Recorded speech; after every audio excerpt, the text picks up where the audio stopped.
Hey, Poker Savvy, this is Andrew back with part two of the Blind Man's Bluff series, where I am playing two tables of 50, a dollar, no limit hold'em without looking at my cards. Of course, you can't tell that from watching the video, but I have post-it notes right now stuck over my cards on the screen.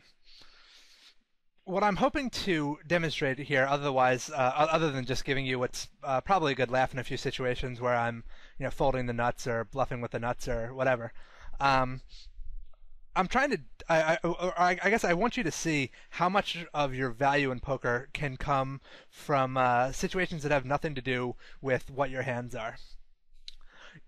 Even in a smaller stakes game, most hands are ending without a showdown, which means it didn't actually, in retrospect, matter what your cards are. Now, certainly, it's going to be better for you to see your cards, but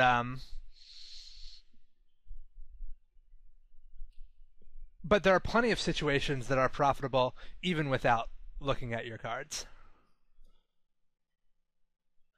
I'm going to check raise Hawk here. I think he's going to bet 100% of his range. Huh.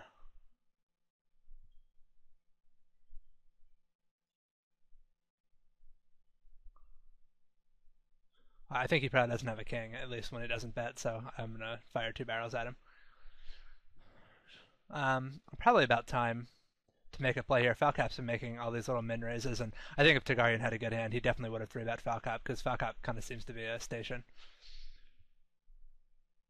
I did think Falcap was going to call this. I think he's often going to fold the flop. Here, Big Rob is probably isolating Hawk. Hawk's been doing this a lot, so I'm going to come after Big Rob.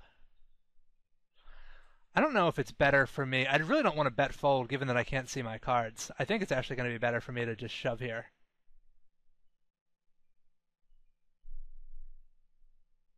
I think most of the time Falcap's not going to have a hand, but I have no idea.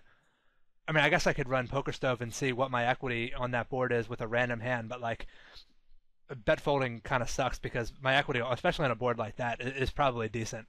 Um, you know, that's a situation that is pretty specific to my not being able to see my cards because ordinarily you're going to know whether it's better to bet fold or whether you want to have fold equity or not. When you bet a flop, do you want to put the last bet in? Do you want that guy to put the last bet in? But